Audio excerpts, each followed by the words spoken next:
Өткөн сутка ичинде республика боюнча COVID-19 инфекциясынын жаңы 506 учуру катталды. Бул тууралуу коомдук саламаттык сактоо башкармалыгынын жетекчиси Айнура Ахматова брифинг учурунда билдирди. Ошентип жыйынтыгында республика боюнча жалпы 6767 адамдан коронавирус аныкталып, бир сутка ичинде 25 бейтап айыгып ооруканадан чыгарылды. Ал эми акыркы сутка ичинде COVID-19 инфекциясынан 10 бейтап каза болуп, көрсөткүч жогору бойдон калды. Кыргызстанда өпкөн сезген иши менен ооругандар боюнча абал оор бойдон калууда. Өткөн суткада ооруканадан сырткары пневмония жуктуруп алган COVID-19 тастыкталбаган 23 адам каза болду. Бул туурасында коомдук саламаттык сактоо башкармалыгынын жетекчиси Айнура Ахматова билдирди. Анын айтымында учурда бул илдетке кабылган 1724 бейтап ооруканада жатат. Анын ичинен 337 адамдын абалы оор, 112 киши реанимацияда. Март айынан бери Кыргызстан боюнча пневмония оорусуна 2508 адам чалдыккан. Анын арасынан 664-ü айыгып чыккан. Коомдук саламаттык сактоо башкармалыгынын жетекчиси Айнура Ахматова түз эфирде коомчулукта тарап жаткан медиктерге байланыштуу түрдүү видеолорго түшүндүрмө берди. Анда медицина кызматкерлери бузулуп калган тез жардам унаасын түртүп бараткан видеого токтолгондо көз жашын тыя албай ыйлап жиберип, кийин кечирим сурап сөзүн улантты. Я хочу остановиться на одном из тоже видео, где медицинские работники толкают машину скорой помощи. Да, еще раз хочу сказать, медики сегодня работают в авральном режиме, днем и ночью. Такие ситуации случаются.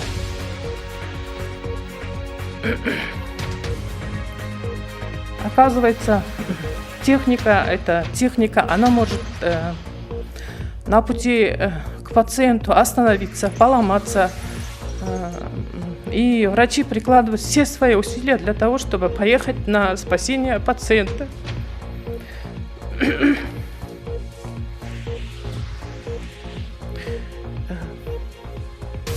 Я прошу прощения.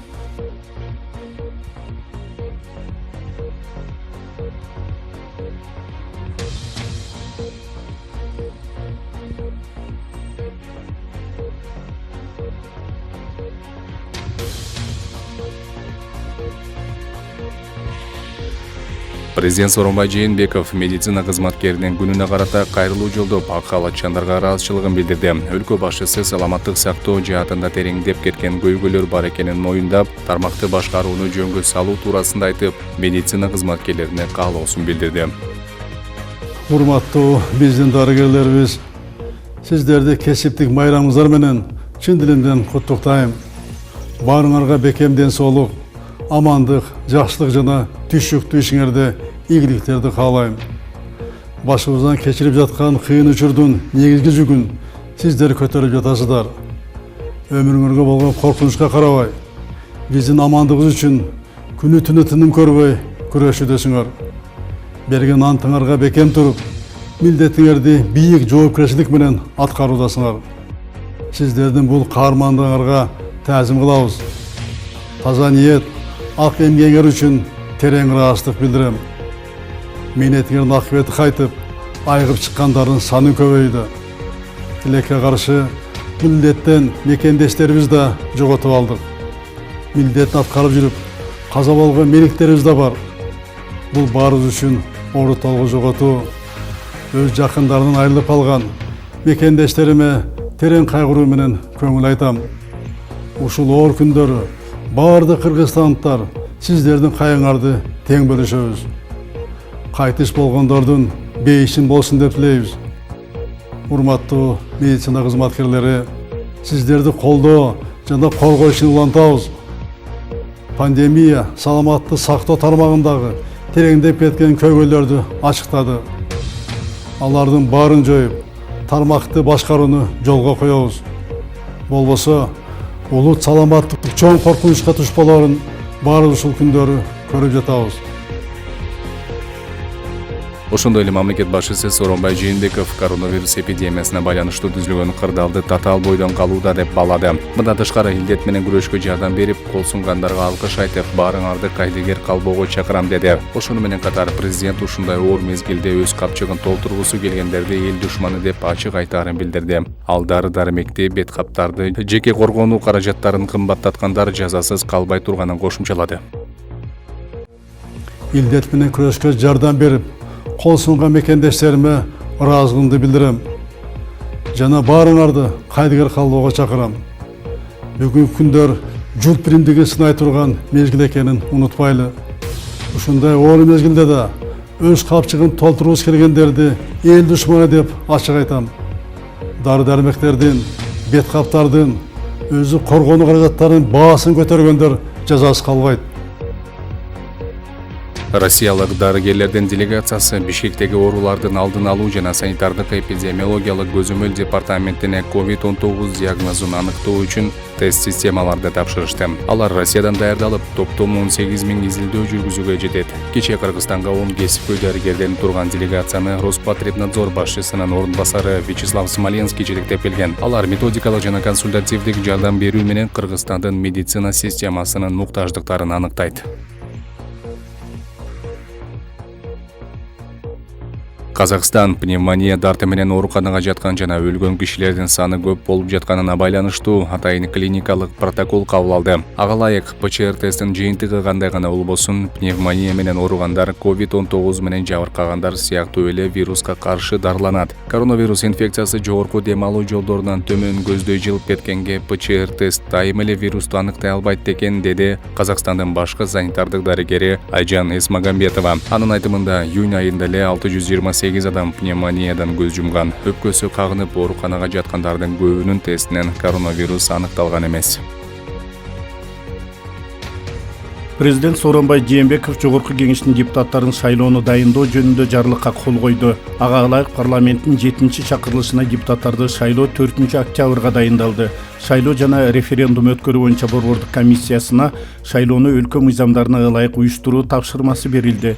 Ал эми өкмөткө шайлоону өткөрүү үчүн зарыл болгон финансы каражаттарын борбордук шайлоо комиссиясы бекиткен чыгымдардын сметасына ылайык бөлүп берүү жагы тапшырылды.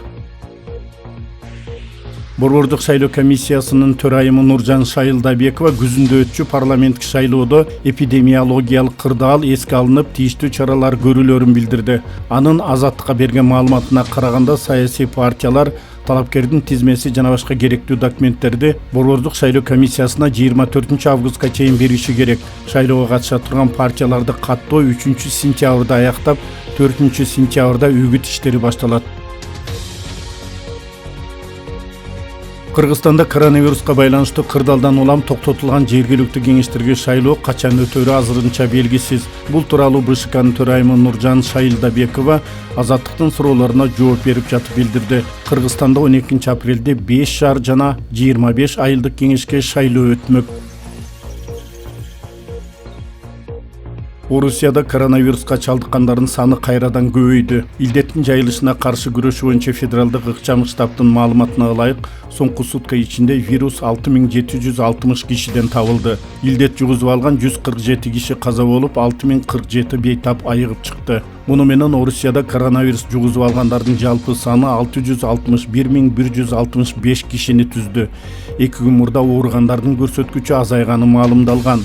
Эпидемия башталгандан бери Орусияда жалпы 9683 адам вирустун курмандыгы болду. Эксперттер расмий статистикада өлүмдүн саны азайтылып көрсөтүлүп жатканын айтып келишет.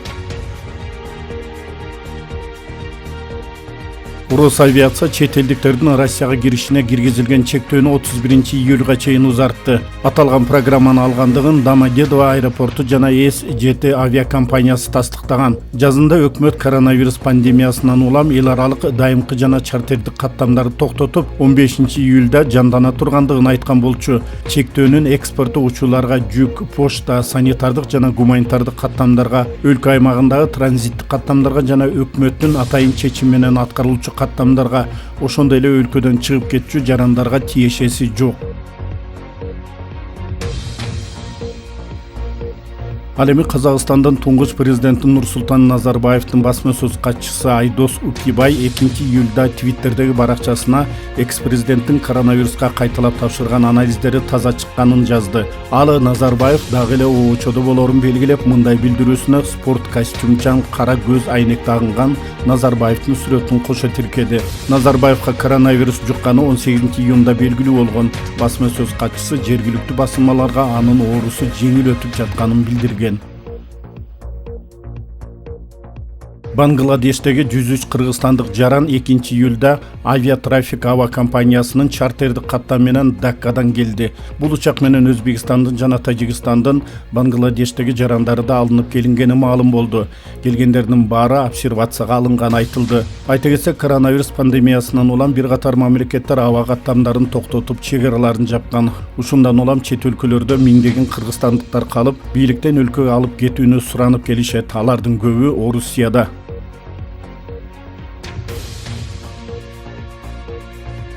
Россиядан Кыргызстандын 186 жараны атайын каттам менен алынып келинди. Тышкы иштер министрлигинин маалыматына ылайык, алар бүгүн Новосибирск, Бишкек аба каттам менен учуп келишти. Мекенге кайткандардын ичинде кош бойлуу 19 аял, 10 бала, Сибир жогорку окуу жайларында билим алган 57 студент жана ден соолугунан мүмкүнчүлүгү чектелген адамдар бар. Кайтчулардын тизмесин Кыргызстандын Новосибирск шаарындагы консулдугу түзгөн.